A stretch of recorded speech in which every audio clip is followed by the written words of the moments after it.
we're going to talk to Barrie. Barrie, you've been waiting a long time. Sorry about that. Barrie from New Zealand. What is happening? Yeah, that's okay. Good to talk to you guys. I think in some ways it's probably better that I'm at the end here because of the question I've got. But before I get to that, I just want to say thanks to Seth for the Satanic Panic talk. I've watched that a few times. Absolutely loved it because it's very much my generation, you know. The other thing I want to say to Seth is, you know how you've got those, you can buy these small cans of helium to make your voice sound funny like Donald Duck. I think I would prefer to have one that sounded like Seth Andrews, you know. I knew you were going to say that. Like you. I'd love that. Oh, yeah. I mean, it's like awesome. Listening to chocolate. Listening to chocolate. I'm putting that on a t-shirt, too. And one day just come on, pretend I'm Seth. Somebody was being very kind on Twitter, and I think they called it chocolate-coated thunder.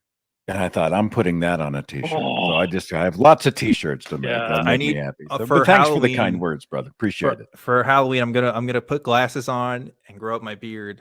Yeah. I'll try to do my best. Seth Andrews. I can't do it very well. I like it.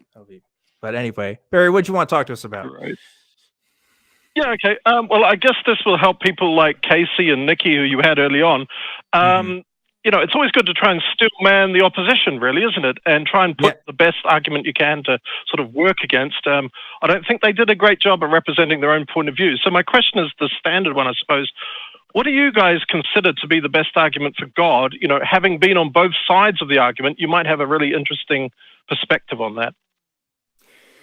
Yeah. So there's like what I think is like objectively the best. And then there's like what was most convincing, right? Does that make sense? So what was most convincing for me was for a while, I went through this phase where I was reading like Soren Kierkegaard and I was like in this Christian existentialist, you know, Christian mystic kind of path.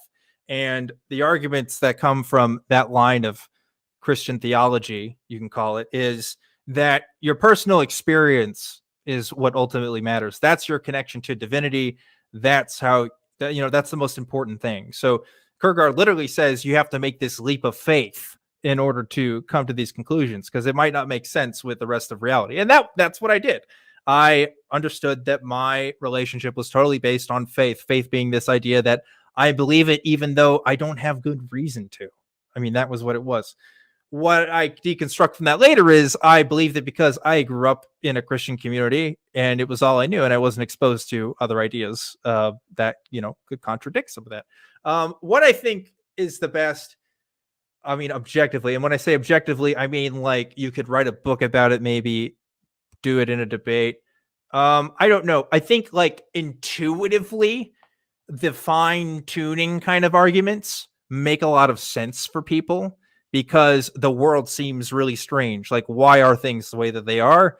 Things are kind of complicated. Seems like there's somebody kind of running things. Of course, I look at the world and think that nobody's running things. It's clearly total anarchy, like all the time. But, you know, people have different perspectives on that. They look at a tree and they say, look at the trees. They're so beautiful and majestic. How do we get there? And of course, you know, that's just because, I don't know, something in humans likes trees. But the point is, I think that is the one that convinces a lot of people. I don't think it's very good because you could say that for any kind of God or not even gods, just alien beings that can create things or whatever. So it's not very specific. And I think that would be it for me. I don't know. What do you think, Seth? Well, you know, I've been asked this question. What, you know, if there was a convincing argument, what would it be, or what's come the closest? There's no theistic argument to me that has come close. Yeah, I got to the point of when I was navigating, when I was deconstructing, where the more the apologist explained it, the less sense it made, and the more I knew I had good reason to say this is kind of crazy, like to be skeptical. If I had to say that there were arguments for God that I found more compelling than others, it would lean into more of the deistic, you know, abiogenesis. Where did the first cell come from? If matter cannot be created or destroyed, was there some power that may have created it? You know, it speaks to some sort of a nebulous, uninvolved watchmaker, prime mover God. Again, there's no evidence. And you talked about the big leap from using faith into a religion. It's like William Lane Craig. He invokes things like the quantum, and he's got a couple of cherry-picked PhD types, and he uses very fancy language. But then he takes this deistic argument, kalam cosmological, then he takes this huge leap over here to his specific religion with a God with a proper name, which is Christianity and the Bible and Jesus, blah, blah, blah. Now, I just haven't run across it. Look, if I ran across an argument that was convincing, I think I would be convinced. Yeah. And so, it's hard because that's kind of where I'm at. But I appreciate the good faith discussions about, I had someone ask me the other day, why do you think it's so innate in so many people to want to believe in a God? That's a great question.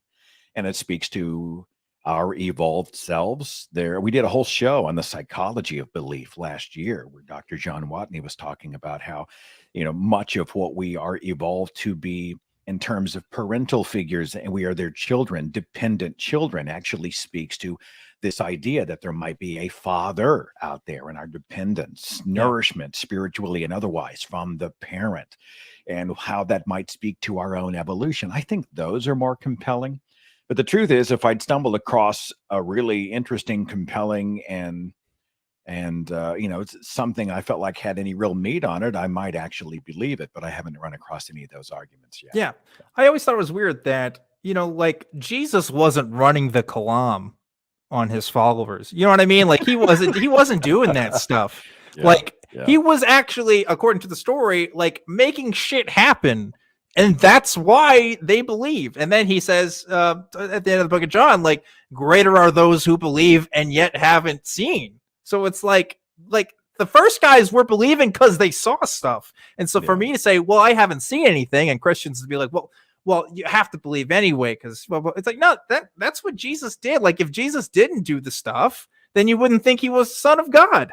Like, it's like, Dr. Stephen Meyer over at the Discovery Institute, they're like, well, the signature of God is in the cell. You can tell by decoding the genome that we are designed. Right. And of course, I'm thinking to myself, okay, so you're talking about the billions of people who existed before we ever could invent the microscope, could not see the signature that God put in our cell. And then you get into junk DNA and all the other stuff. But I mean, obviously, if we'd found a convincing argument, I'd like to think we'd be convinced, but we just aren't there. Yeah.